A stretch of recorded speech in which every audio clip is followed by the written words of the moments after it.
Ready start. महोदय, मुझे खेल प्रेमी नगर कोलकाता में नेताजी सुभाष राष्ट्रीय खेल संस्थान के पूर्वी केंद्र के उद्घाटन समारोह के अवसर पर आप लोगों के बीच आकर बड़ी प्रसन्नता हुई है। यह केंद्र देश में और विशेष रूप से देश के पूर्वी भाग में खेलकूद को बढ़ावा देने का कार्य करेगा। कितनी अच्छी बात है कि हमारे सम्मानित प्यारे नेता स्वर्गीय नेताजी सुभाष के नाम पर इस संस्थान की स्थापना की गई है और उनके जन्मदिन 23 जनवरी को ही इस केंद्र का उद्घाटन किया जा रहा है। नेताजी सुभाष चंद्र बोस ने अपना सारा जीवन देश की स्वतंत्रता के लिए अर्पित कर दिया था। त्याग और बलिदान की उनकी भावना से हम सबको और विशेष रूप से नौजवान पीढ़ी को प्रेरणा मिलती है। नेताजी ने एक ऐसे मजबूत, संगठित और स्वतंत्र भारत का स्वप्न देखा था जिसके लोग शारीरिक और दिमागी तौर पर तंदुरुस्त हों। मुझे शक नहीं कि नेताजी सुभाष खेल संस्थान इस स्वप्न को पूरा करने का कार्य करेगा। नेताजी सुभाष राष्ट्रीय खेल संस्थान की स्थापना 1961 में पटियाला में हुई थी, जिसका पिछले 32 वर्षों में काफ़ी विकास हुआ है। संस्थान ने अब तक 15,000 से अधिक कोच तैयार किए हैं और देश के राष्ट्रीय खेल संघों के खिलाड़ियों को प्रशिक्षण देने में भी सहायता की है।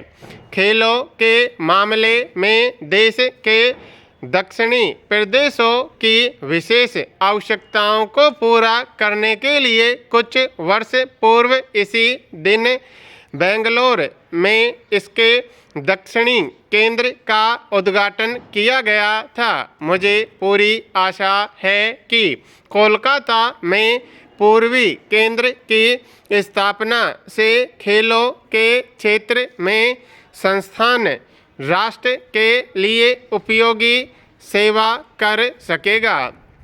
कुछ वर्ष पूर्व में हमने नई दिल्ली में 90वें एशियाई खेलों का आयोजन किया था। ये खेल काफ़ी कामयाब रहे। सारा राष्ट्र उन लोगों की सराहना करता है जिन्होंने इन खेलों के आयोजन के लिए काम किया था।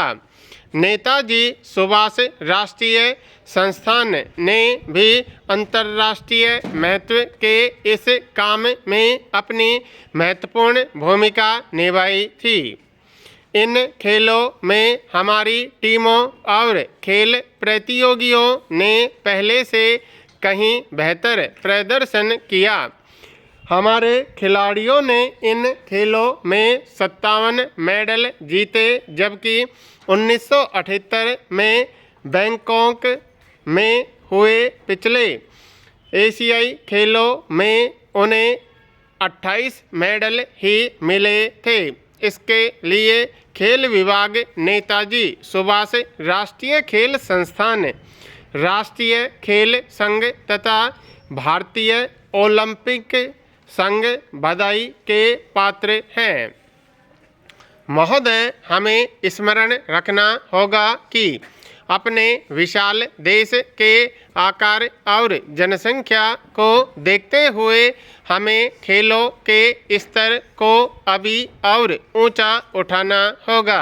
इसलिए हमें गंभीरता से इस बात पर विचार करना होगा कि खेलों को बढ़ावा देने के लिए राष्ट्रीय महत्व को देखते हुए अपने उपलब्ध साधनों का अपनी टीमों और खिलाड़ियों के सही चुनाव, कोचिंग के तरीकों, उनकी शारीरिक हालत, खुराक आदि के मामले में सही उपयोग कैसे किया जाए। 1982 के एशियाई खेलों का कामयाबी के साथ आयोजन करने और सरकार तथा खेल संगठनों द्वारा उठाए गए कदमों से खेलों के महत्व के बारे में जनता में जागृति बढ़ी है। देश में ज़्यादा से ज़्यादा लोग अंतर्राष्ट्रीय मुकाबलों में हमारी टीमों के खेलों में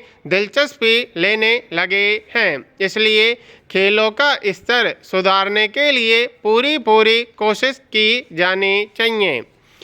राष्ट्रीय खेल संघों, राज्य सरकारों, नेताजी सुभाष राष्ट्रीय खेल संस्थान, अखिल भारतीय खेल परिषद और खेल विभाग सभी को खेलों की प्रगति के राष्ट्रीय लक्ष्य को प्राप्त करने में महत्वपूर्ण भूमिका निभानी होगी।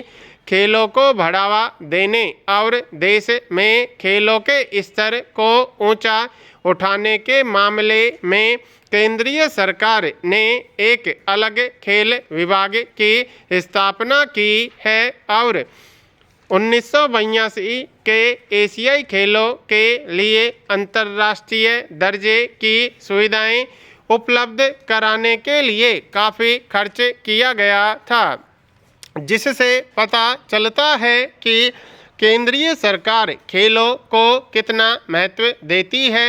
अब ये सारी सुविधाएं देश के युवकों को उपलब्ध हैं। यह आवश्यक है कि इन सुविधाओं को बनाए रखा जाए और इनका पूरा इस्तेमाल किया जाए।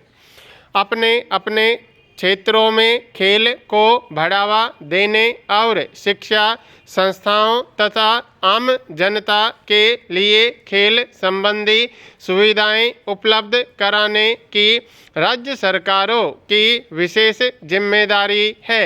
मुझे जानकर बहुत खुशी हुई है कि नेताजी सुभाष राष्ट्रीय खेल संस्थान के पूर्वी केंद्र की स्थापना करने में पश्चिमी बंगाल की सरकार ने सॉल्ट लेक क्षेत्र का विकास किया है और आवश्यक खेल सुविधाओं के लिए धनराशि जुटाई है तथा इसके निकट ही 1 लाख से अधिक दर्शकों के बैठने के लिए एक बड़ा फुटबॉल स्टेडियम बनाने की सुविधाएं भी दे रही है। मुझे आशा है कि यह केंद्र हमारे देश के पूर्वी भाग के लोगों की काफ़ी समय से अनुभव की जा रही खेल संबंधी आवश्यकताओं को पूरा कर सकेगा।